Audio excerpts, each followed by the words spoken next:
Hey everyone, my name is Joe and I'm a PhD student at the University of Sydney. I started my PhD in early 2020 just as COVID became a thing, so that was good timing, with my supervisor Patrice Ray, and this is one of the projects we've been working on. So here we're looking at the role of isostasy in the evolution and structural style of folded thrust belts. So before I get into all that, I figured it's best to step back and introduce what folded thrust belts are. So these are areas with concentrated compressional deformation. They're usually found near compressional margins in orogenic systems, and like the name suggests, they accommodate the compression through folding and thrusting. So what's really cool about fold and thrust belts is the incredible amount of variability we see. These are fold and thrust belts from all over the world that formed all throughout the Earth's history, and just at a glance you'll notice that they all look really different to each other. So why is that? So there's a ton of different processes that will feed into what a fold and thrust belt looks like, right? Because these areas are basically an interplay between tectonic processes, surface processes, and the properties of the rocks. So things like the amount of shortening, the basement involvement, the mechanical stratigraphy, previous deformation in the area, the climate, so syntectonic sedimentation and erosion, will all contribute to the overall structural style of a fold and thrust belt. Alright, so let's just jump into the isostasy business here. A lot of our understanding on isostasy comes from post-glacial rebound. So here we've got this ice sheet that loads on the crust and induces flexure. When the ice sheet is removed, we get a quick elastic response of the crust, followed by a slower viscoelastic response. And we know this depends on different factors from the viscosity and material properties of the lower crust and mantle. But basically, you could think of the emplacement of a fold and thrust belt as the sort of opposite process to ice sheet removal, where the stacking of thrust sheets and thickening of material imposes a load on the underlying lower crust and mantle, inducing its own flexural response. So here we've got two competing rates. We've got the tectonics, how quick we thicken the deforming units and then place that load on the crust, and then we've got the flexural rate, so how long the lower crust and mantle take to compensate for that load. And we know from post-glacial rebound that rate could differ pretty greatly, ranging from 5 millimeters per year in some cases to as high as 41 millimeters per year in other cases. So in this study, what we're doing is exploring this notion of competing tectonic and isostatic rates. So what would that mean for the structure of an emergent fold and thrust belt? So what happens if loading occurs at a much higher rate than flexure, versus where flexure is sort of able to keep up with that crustal thickening? So we have a look at this using Underworld to run our models in 2 dimensions. The focus here are the local scale structures in a fold and thrust belt. So the models are just 50 kilometers long, and we model it at 80 meter resolution to really capture that small scale structure. So in terms of model setup, we've got a stack of sediments overlying a basement, and then underneath that is this basal layer that helps us with our isostasy condition, which I'll get into in a second. And then we push our model from the right wall to the left, where we have this rigid backstop.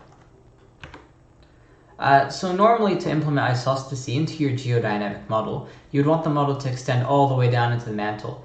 Though when focusing on small-scale structures in the upper crust, you can't computationally afford to have that model domain reach all the way down into the mantle. So fold and thrust belt modelers have come up with some tricks using an elastic beam formulation or a stress-pressure condition along the base of the model. What we do here is hold pressure constant along the base of our model by updating the vertical velocity along the base of the model each time step in response to thickening and thinning. So when we thicken material up here, to keep the pressure constant, the model will need to evacuate some material underneath here, right? And that's how we implement our pseudo-flexural response. Now, to fine-tune this, we put in this basal layer here, and we tweak its density. Basically, the higher the density of this material, the less outward flow of material is needed to hold the pressure constant as a response to thickening. So I don't want to spend too much time here, but if anyone is particularly interested in the nuance of this boundary condition, please do reach out. Right, so the fun part, the models themselves. Up on the top end here, we've got a model with a really quick shortening rate and a very slow flexural response. Down at the bottom end here, we have a very slow, gentle shortening rate, but we get that isostatic compensation happening synchronously with thickening. Overlaid on top of that in the models is the strain rate, which shows you which faults are active and the stress is shading. So I'll play all these through.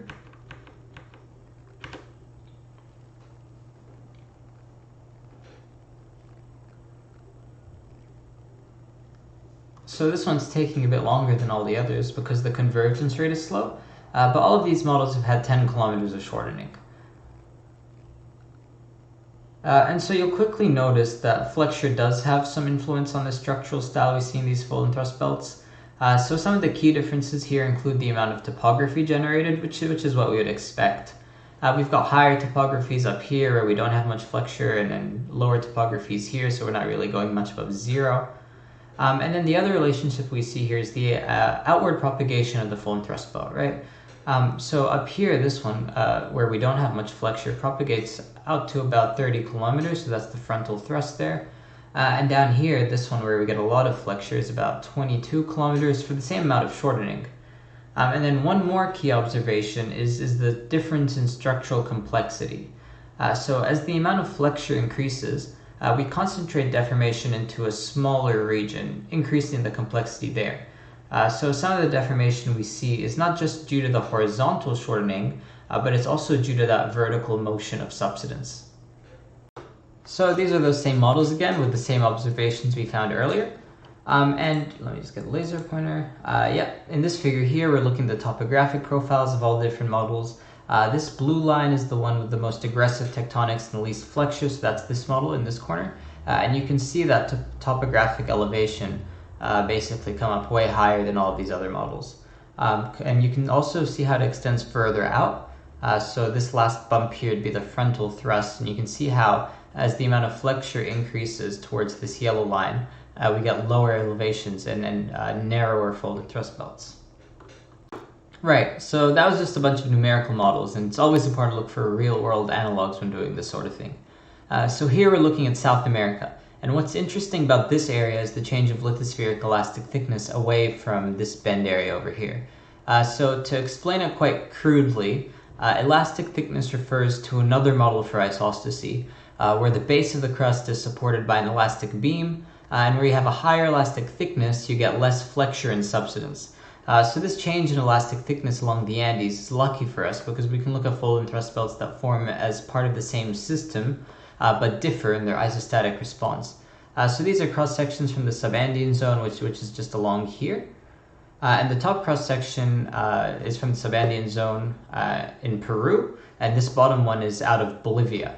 And so, of course, the elastic thickness isn't the only difference between these two areas. Just at a glance, you could see here that they've had a somewhat different sedimentary history.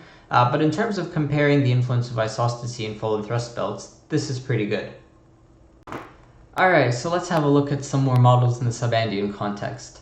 These models are 120 kilometers long, so to get a bit closer to that subandean scale. And they also have a stratigraphy that's a bit closer to the subandean.